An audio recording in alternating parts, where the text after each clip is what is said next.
Have you ever been struggling, like really struggling, and someone says, "Hey, do you want help?" And your mouth answers before your brain can even vote, "No, no, I'm good." And you're saying it while you're holding 8 grocery bags, a leaking coffee, and a calendar full of deadlines that's I'm fine. basically bullying you. You're smiling like a polite superhero, but inside you're thinking, "Please don't look too closely at my life." If that's you, you're not alone. There's a whole category of people who never ask for help. Not because they don't need it, not because they're made of steel, but because asking feels wrong, heavy, unsafe, embarrassing, like walking into a room naked and hoping nobody notices. And the common assumption is that people who don't ask for help are just independent, strong, self-sufficient, maybe a little stubborn. But psychologically, never asking for help is rarely just independence. It's often a strategy. Sometimes it's pride. Sometimes it's fear. Sometimes it's a lifetime of learning that needing things has consequences. Let me show you what might be happening inside your brain when you're the person who would rather suffer quietly than send one simple message that says, "Can you help me?"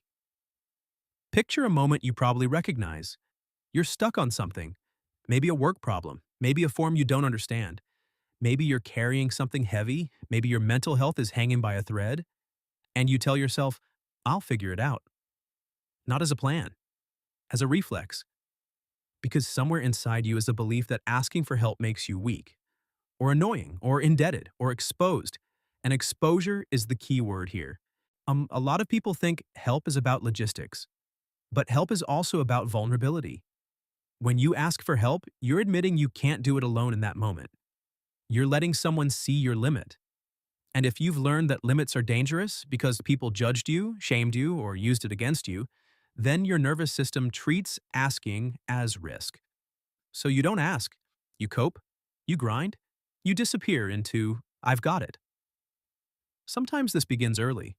Maybe you grew up in a home where needs weren't handled gently. You asked for something and got dismissed. Stop being dramatic. Figure it out. Don't bother me. Maybe you learned that asking made adults angry, or made them withdraw, or made you feel like a burden. Or maybe your parents weren't cruel, they were just overwhelmed and you could sense it. Kids are weirdly good at reading stress.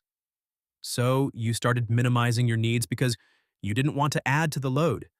You became easy, mature, independent, and everyone praised you for it.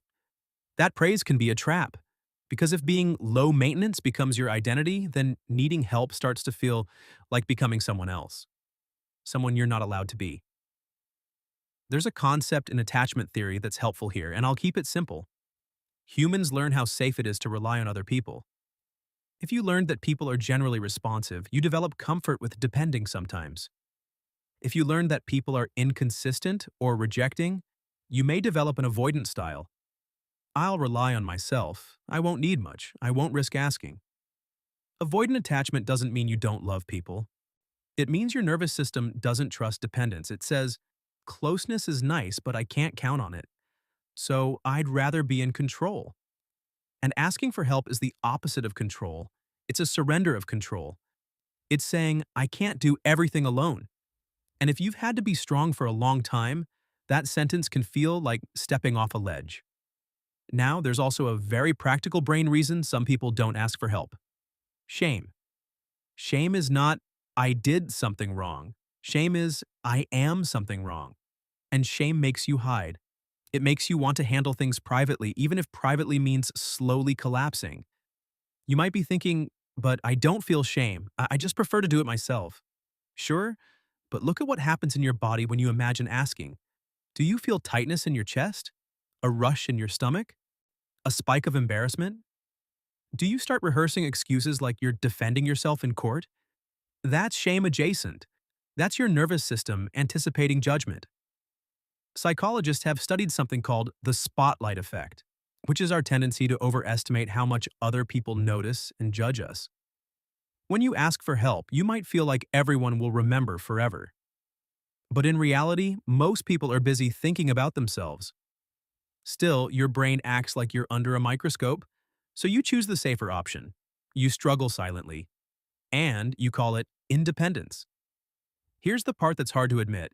Never asking for help can also be a way of staying emotionally armored, because help creates connection, and connection creates obligation, and obligation creates the possibility of disappointment. If you never ask, nobody can say no. If you never ask, nobody can let you down. If you never ask, nobody gets the chance to see you needing something and possibly not meeting that need. That's protective.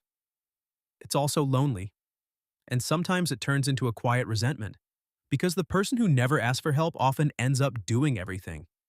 Then they look around and think, why am I always the one carrying this? But the truth is, people can't carry what you never hand them. Now, let's talk about the strong identity, because this is where a lot of people get stuck. Being strong feels good. It feels clean. It feels respectable. It feels like you have control over your life. But strength has different forms. There's strong, like a locked door.